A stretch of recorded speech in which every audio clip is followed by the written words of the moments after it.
Bismillahirrahmanirrahim. Assalamualaikum warahmatullahi wabarakatuh. Selamat siang kepada bapak-bapak, ibu-ibu, juga teman-teman sekalian.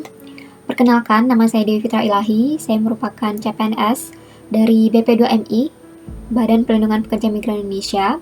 Dan ini merupakan video pertama saya di video pertama ini saya akan sedikit mereview kembali mengenai pelayanan publik, apa yang telah saya pelajari selama masa MOOC Massive Open Online Course dan apa yang telah diajarkan oleh Widya Iswara saya, yakni Bapak Bambang Wardoyo, mengenai pelayanan publik. Harapannya dari video ini adalah semoga teman-teman dapat mengambil pelajaran dari apa yang saya sampaikan, dan semoga video ini bisa bermanfaat bagi kita semuanya dan juga bisa mengaplikasikan ilmu ini di dalam kehidupan sehari-hari. Dan sebagai ASN tentunya harapannya kita bisa menjadi memberikan pelayanan yang baik untuk masyarakat luas. Dan tanpa berlama-lama, mari kita mulai pembahasannya. Di sekitar kita banyak temui unsur-unsur pelayanan publik. Contohnya unsur pelayanan publik yang terjadi di rumah sakit, yang terjadi di kantor polisi, bahkan yang terjadi di hotel. Ada resepsionis di situ yang memberikan pelayanan publik kepada tamu-tamunya. Seperti itu. Jadi dunia pelayanan publik ini bagian yang tidak dapat dipisahkan dari kehidupan manusia. Untuk itu, yang menjadi pertanyaannya adalah mengapa seorang ASN membutuhkan pengetahuan pelayanan publik. Ini erat kaitannya dengan fungsi ASN sebagai pelayan publik. Di situ kita bertugas untuk memberikan pelayanan yang terbaik, pelayanan yang maksimal kepada masyarakat luas sehingga masyarakat luas dapat menerima hasil yang baik dari pelayanan tersebut. Masyarakat luas bisa dapat dengan baik menerima hasil pelayanan yang kita berikan, puas dengan pelayanan kita. Seperti itu.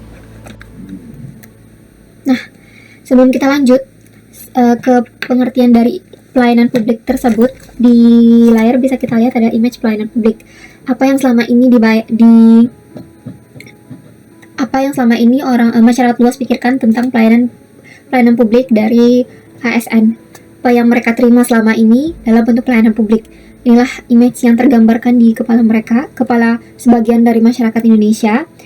Ini pelayanan yang ribet, pelayanan yang birokrasinya susah, yang tidak murah, yang harus membutuhkan waktu lama dalam pelaksanaannya, serta sulitnya mengerti proses alur-alur dari pelayanan publik tersebut. Nah, sedangkan foto di bawah bisa dilihat ada bentuk protes dari karikatur dalam bentuk protes masyarakat terhadap pelayanan, yakni kami mau pelayanan murah, kami mau pelayanan bermutu, kami mau manajemen pelayanan transparan. Nah, artinya inilah yang masyarakat pikirkan tentang pelayanan publik selama ini. Mereka masih belum menerima pelayanan yang sebaik-baiknya, yang sepatutnya mereka terima. Seperti itu. Sedangkan image yang diharapkan oleh masyarakat luas adalah pelayanan yang ramah, yang jelas bagaimana proses-prosesnya, jelas bagaimana alurnya, serta tidak ribet dan tidak membutuhkan waktu lama dalam pengerjaannya.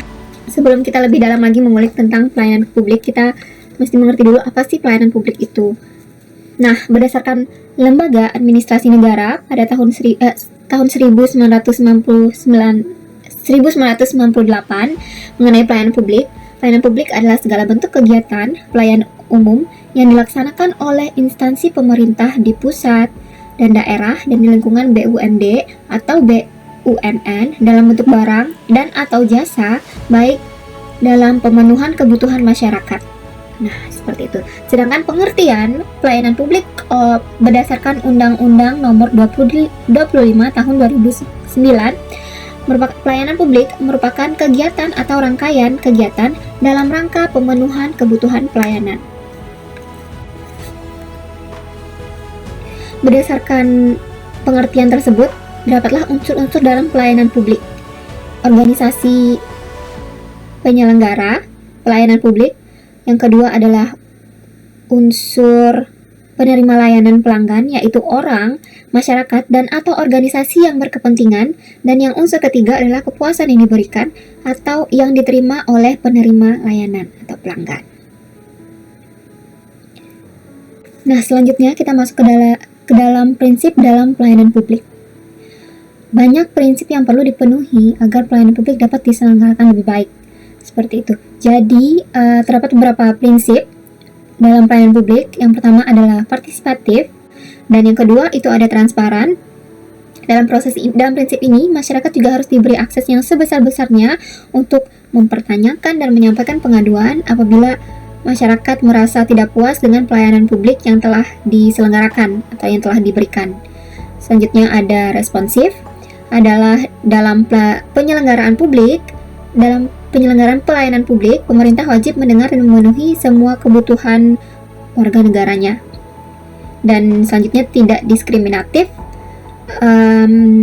dalam bentuk pelayanan publik yang diselenggarakan oleh pemerintah tidak boleh dibedakan antara satu negara dengan negara lainnya atas dasar perbedaan ras, politik, status sosial, agama, profesi, jenis kelamin, atau apapun itu.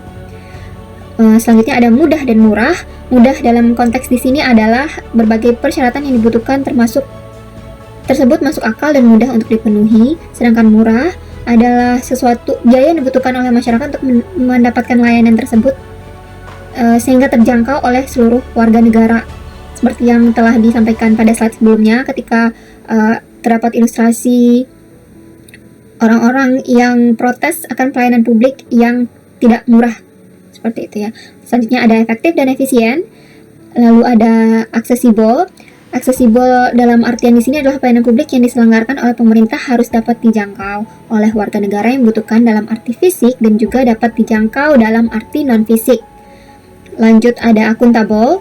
Penyelenggaraan pelayanan publik harus dapat dipertanggungjawabkan secara terbuka kepada masyarakat karena pelayanan publik ini dibiayai oleh warga negara melalui pajak yang mereka bayarkan. Seperti itu.